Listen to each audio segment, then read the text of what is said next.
Huh? Uy, uy, uy. Oh. Tingnan tayo makina dito natin.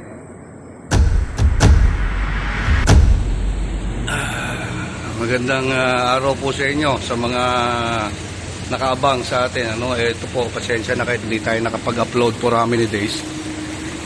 Medyo naging busy po. So, mag-update lang tayo. Si Boy George. Ito yung ating sharing pa rin. No? So, ito po, naka-offer naman po ito. So, waiting lang tayo sa mga client natin. Ito, update lang tayo dito. Dito pa yung roller plate bender. Medyo tumutumal po, no? Ating Morton lathe machine. Yan. Ito po ang mga offer. Acra surface grinder. Naantay lang po natin yung client kung kailan magbigay ng feedback. And then sa ating vertical milling machine, ito po, meron pa kaming mga 3 units. Ito, made in Taiwan. Ito po is made in Taiwan din. And then meron tayong CNC bus bar.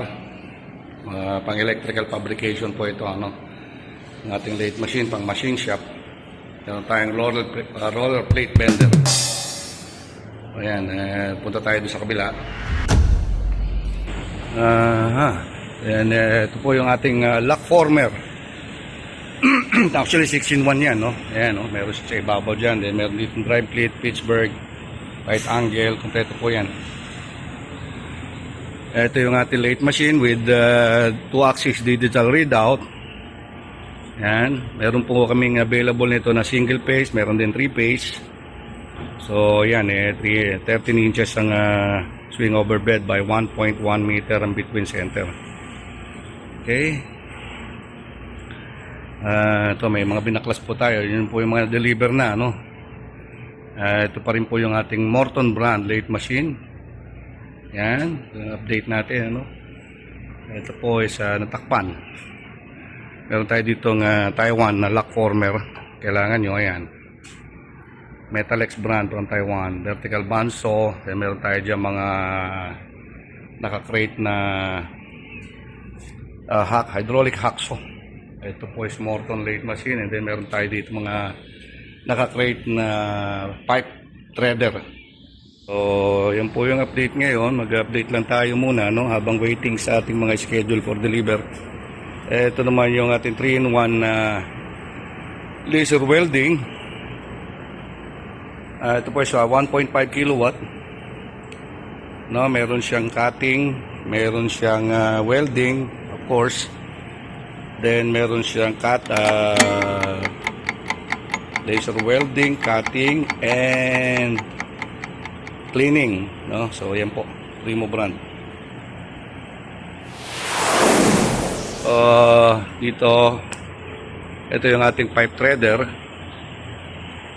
Meron tayong hydraulic notcher dyan, ano? Ito yung ating profile bender, section and profile bender. Pakita natin para makakita nyo rin. Ito, pipe threading. Meron tayong available nito from 2 inches to 4 inches. Ito po is hydraulic notching machine hanggang 6 mm cutting capacity. Mga plate, yung mga corner po niya, no? Pwede nyo in-notch. So ito yung section and profile bender made in Turkey. Meron tayong tapping machine, Supermac brand. Excuse me. Meron tayong reboring machine pang motorcycle. Ito is pneumatic type naman ito na notcher. Pero basically hanggang 2 mm mild steel po ito ang kaya nito. Ito pa yung iba nating tapping machine. May 6 mm, may 12 mm. Dito po yung ating portable na bus bar. Meron tayong naka-crate dito na ano po ito, laser welding din, ano? So yan po. Ito po yung mga nasa office showroom namin ngayon. Yung iba nasa bodega po. Yung malalaki nating press brake, shearing, ano po yung ibang machine natin. Hydraulic iron worker. So yan po. Actually nag-update lang ako ng mga products namin. Medyo naging busy po for this past days due to sa mga ating mga trabaho sa bahay din and yung mga nagdaang bagyo. So marami pong na-pending rin sa delivery dahil malakas po ang bagyo at that time. So ayan po, maraming po salamat sa inyong panonood. Pag may mga kailangan po kayo, tumawag lang kayo at 100% po ang ating naibibigay na response. So yun po, thank you very much po. Machine. Red machine.